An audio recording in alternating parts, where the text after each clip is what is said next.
अस्सलाम वालेकुम। ज़हर ज़िंदगी ड्रामे जी नेक्स्ट एपिसोड जी दोस्तों तव्हांखे कहाणी ॿुधाईंदा हलूं। छा नेक्स्ट एपिसोड में वारिस ऐं मीरा खे छॾाइण जे लाइ रबन वञी हमलो कंदो या मुहिब सां मिली वारिस ऐं मीरा खे रबन छॾाइण में कामयाब थी वेंदो।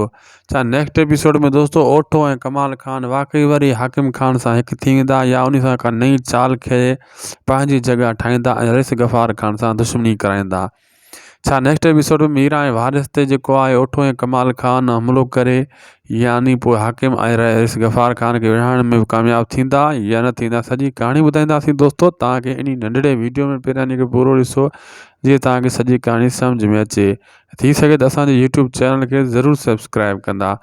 तव्हांखे ॿुधाईंदा हलूं दोस्तों, पहिरीं ॻाल्हि त रात वारी क़िस्त मां तव्हांखे ॿुधायो त हाकिम खान सफ़ा मना करे छॾींदो रईस गफ़ार खान खे। इहा ॻाल्हि कंदो त मां माण्हू तुंहिंजे हवाले नथो कयां जेसि ताईं मां अंत ताईं नथो पुॼां त हिन जो ॾोह कंहिं कंहिं जो आहे। उनखे शक आहे अञा ताईं त मतां रईस गफ़ार खान इन कम में ॿधल आहे बल्लू खे मारण में।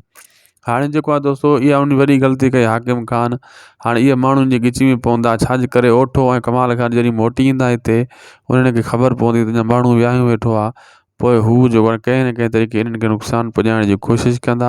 इहो इल्ज़ाम हाकिम खान जे मथां लॻंदो ऐं इहा दुश्मनी वरी बाहि ॿरी वेंदी।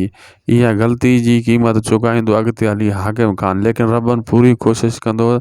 प्यार सां हाकिम खान नथो ॾिए त हाणे ॾाढ सां मां मीरा ऐं वारिस खे छॾाए अचां ऐं रईस गफ़ार खान सां हू सलाह कंदो ऐं बाग़ी बणिजण जी कोशिशि कंदो रबन।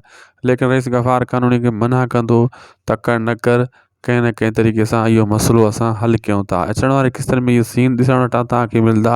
हर हिकु एपिसोड जी अपडेट तव्हांखे टाइम सां पुॼाईंदा आहियूं। तॾहिं तव्हांखे चऊं था त महिरबानी करे असांजे यूट्यूब चैनल खे ज़रूरु सब्सक्राइब कंदा। शायदि को सो बि लॻो यूट्यूब चैनल खे अगरि फेसबुक पेज ते ॾिसी रहिया त उनखे फॉलो लाइक शेयर ज़रूरु कंदा। मिलंदासीं नेक्स्ट वीडियो में। ख़ुदा हाफ़िज़।